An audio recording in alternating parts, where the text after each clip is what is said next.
Hello everyone, welcome back. Study ম্যাথমেটিক্সে প্রত্যেকে স্বাগত জানিয়ে পঞ্চম শ্রেণী থেকে একাদশ পাঠ পৃষ্ঠা নং 140 ভিডিও পাঠ নং 16 করব। আজকে আমরা 12 দিকের থেকে করব।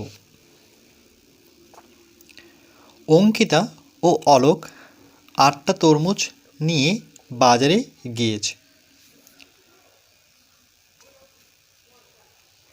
একটা তরমুজ 40 টাকা দরে বিক্রি করেছে। সব তরমুজ বিক্রি করে যত টাকা পেল দুজনে সমান ভাগে ভাগ করে নিল। প্রত্যেকে কত টাকা করে নিল গণিতের ভাষায় প্রকাশ করে সরল করে লিখব।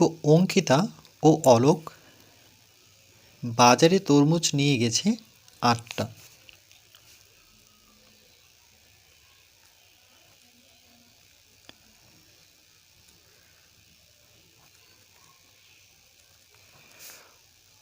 অঙ্কিতা ও অলোক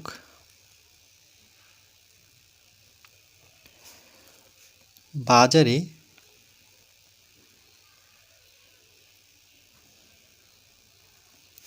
তরমুজ নিয়ে গেছে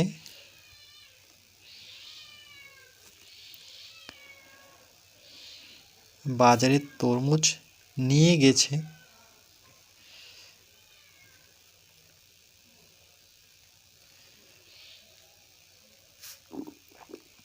সমান 8টা।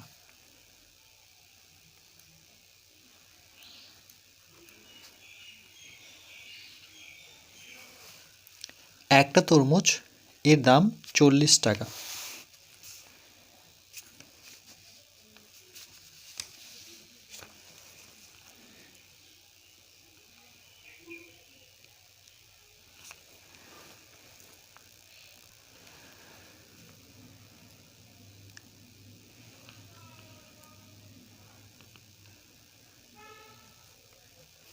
লিখব একটা তরমুজ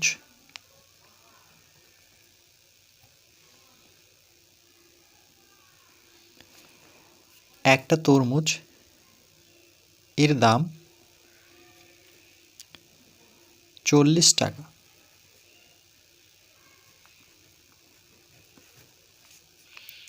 অঙ্কিতা ও অলোক বাজারে তরমুজ নিয়ে গেছে 8টা। একটা তরমুজ 40 টাকা।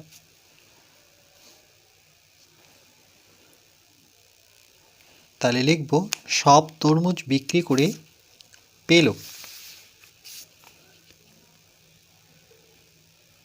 সব তরমুজ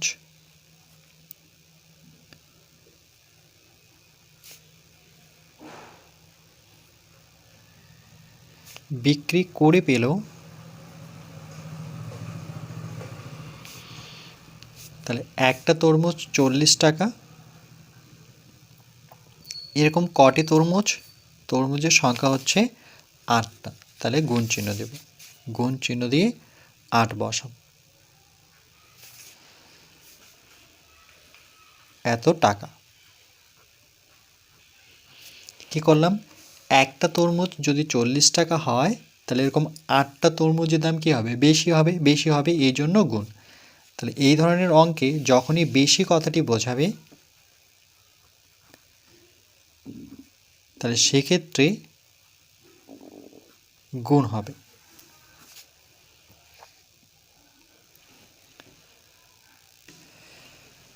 যত টাকা পেল দুজনে সমান ভাগ করে নিল। তাহলে যেহেতু অঙ্কিতা আর অলোক দুজন, তাহলে এই যে আমরা এটাকে পেলাম, তাহলে এভাবে লিখব, যত টাকা পেল তারা সমান ভাগে ভাগ করে নিল, মানে প্রত্যেকে পেল। এভাবে লিখতে পারি যে প্রত্যেকে পেল 40 গুণন 8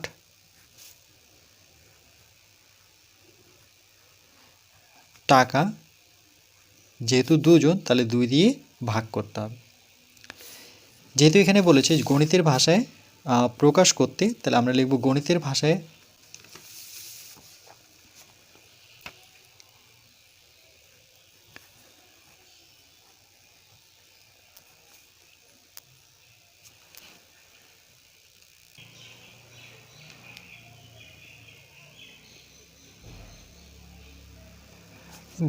ভাষায় লিখব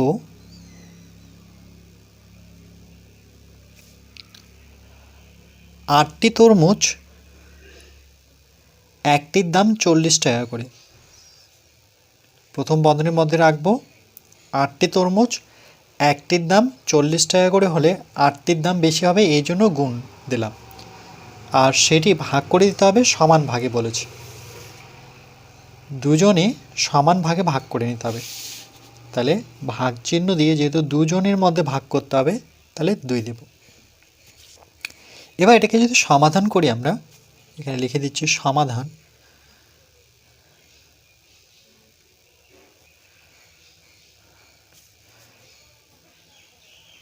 8 গুণন 40, এটা 8 গুণন 40 লিখতে পারি, নতুবা 40 গুণন 8 দিতে পারি, ভাগ হচ্ছে 2। তাহলে প্রথম বন্ধনীর কাজ আগে করব, অর্থাৎ গুণ করব। 8 দিয়ে 4কে গুণ করলে 4 আসছে 32, আর ডান দিকে 0 বসাব, তারপরে ভাগ চিহ্ন দিয়ে 2 বসাব। 2 দিয়ে 320কে ভাগ করলে পরে প্রথমে 2 দিয়ে 2 অক্ষ 2, প্রথমে মনে মনে হিসেব করে নিই। 1 পড়ে থাকলো, পিছনে 2, সংখ্যাটি হয়ে গেল 12। 2-এর ঘরে নামতা পড়লে 6 দুগুণে 12, আর 0টা পড়ে থাকলো, তাহলে 160 টাকা। কি করে ভাগটি করলাম? 2 দিয়ে 320কে ভাগ করলে পরে 2-এর থেকে 3 যেহেতু বড়, তাহলে 2 দুগুণে 4, যদি এখানে 2 বসাচ্ছি তাহলে 4 হচ্ছে। 4 কিন্তু 3-এর থেকে বড়, সেটা বসাতে পারি না, এই জন্য আমরা 1 ঘর যাব। 2 অক্ষে 2, মানে 3-এর থেকে ছোট হতে হবে। তাহলে 3-এর থেকে 2 যেহেতু ছোট, 3 থেকে 2 বিয়োগ করলে 1, 2-এর থেকে 1 ছোট, ভাগ যাচ্ছে না, তাহলে আমরা 2 নামাবো। সংখ্যাটি কত হলো? 12। 2-এর ঘরে নামতা পড়লে 6 দুগুণে 12। এখনও একটা সংখ্যা নামানোর বাকি আছে। 12 থেকে 12 বিয়োগ করলে যেহেতু 0 হয়, এটা 0 নেওয়ার প্রয়োজন নেই। পরের যে সংখ্যাটি আছে সেটি নামাবো, সেটি কত? 0। কিন্তু নামানোর সাথে সাথে আমরা এটা ভাগশেষ বলতে পারি না, যতক্ষণ না একবার বিয়োগ করব, বিয়োগ করে যেটা হয় সেটা ভাগশেষ হয়। 1 দিলে পরে 2 অক্ষ 2, 0 নিচে 2 বসে না যেহেতু বড়, তাহলে 0 দিয়ে গুণ করতে হবে। 0 দিয়ে 2কে গুণ করলে পরে 0। এবার বিয়োগ করে যেটা পাবো সেটা হচ্ছে ভাগশেষ, বিয়োগ করলে সেটা 0ই থাকে। তাহলে দেখো ভাগ ফলে কিন্তু পরিবর্তন আসলো। তাহলে কত হলো? 160। এই জন্যই 160 লিখে দিই। প্রত্যেকে কত টাকা করে নিল? তাহলে আমরা লিখব যে সুতরাং প্রত্যেকে পেল বা নিল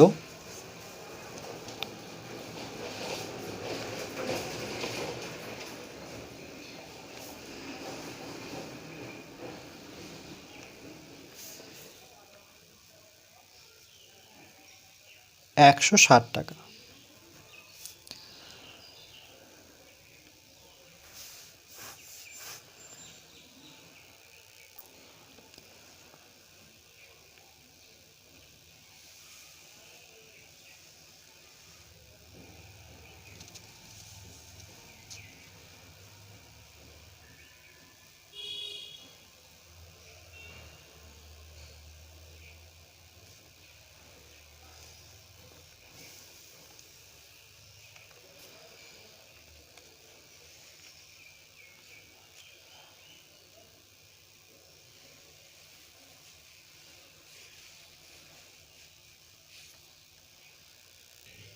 এরপর 13 নম্বর, কোনটি ঠিক ও কোনটি ভুল লিখি। ক নম্বর প্রশ্ন, 3 গুণন 9 সমান 9 গুণন 3। তাহলে 3-এর সাথে 9 গুণ করলে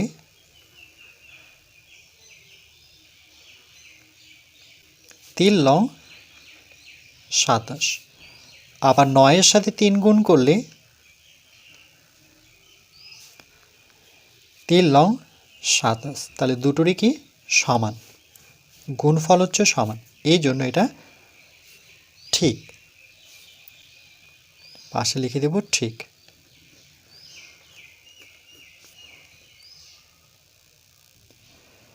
এরপর খ নাম্বার, 3 ভাগ 9 সমান 9 ভাগ 3। তাহলে দেখো 9 দিয়ে 3কে ভাগ সম্ভব নয়, যেমন 3 দিয়ে 9কে ভাগ সম্ভব। 3 দিয়ে 9কে যদি ভাগ করি তাহলে 3 ত্রিকে 9, বিয়োগফল 0, ভাগফল কত 3। তাহলে আমরা যাচাই করলাম 9কে 3 দিয়ে ভাগ করলে 3 হয়, কিন্তু 3কে 9 দিয়ে কি করে ভাগ সম্ভব? 3কে 9 দিয়ে ভাগ, 3কে 9 দিয়ে ভাগ করতে পারবো যখন এখানে দশমিক নেব। কেন? কেন কি 3 তো ছোট, দশমিক নিয়ে এখানে 0 নিতে হবে। তাহলে 3 লং 27, 3 10কে 30, 9-এর ঘরে নামাতে বললে 9 দুগুণে 18, 3 লং 27, 4 লং 36, 30-এর থেকে 36 বড়, তাহলে 3 লং 27, 30 থেকে 27 বিয়োগ করলে 3, এভাবে দশমিক দিয়ে আসবে, তাহলে কিন্তু এটা সম্ভব হলো না। তাহলে আসলো 0.3, তারপরে আসতেই থাকবে, আবার দশমিকের জন্য 0 নিব, আবার 3 লং 27, এভাবে কিন্তু এটা ভাগটি হতেই থাকবে। যদি এই ভাগটা তোমাদের নিই তাহলে এটা কিন্তু মিথ্যে, সমান হচ্ছে না। আর বড় সংখ্যা দিয়ে ছোট সংখ্যাকে ভাগ যায় না, ভাগ গেলে পরে সেটা দশমিকে আসবে। এটা ঠিক নয়, এটা ভুল লিখব।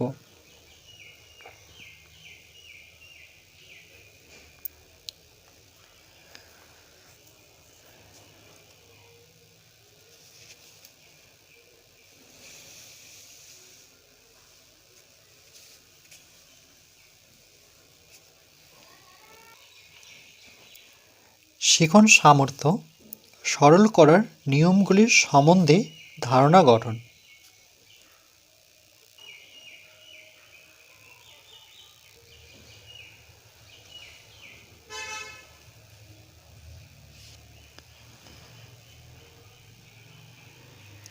এক থেকে 16টি পাঠের মধ্যে আমরা একাদশ পাঠ শেষ করলাম। এরপরে আমরা পরবর্তী ভিডিওতে দ্বাদশ পাঠ করব, অর্থাৎ 12 নাম্বার।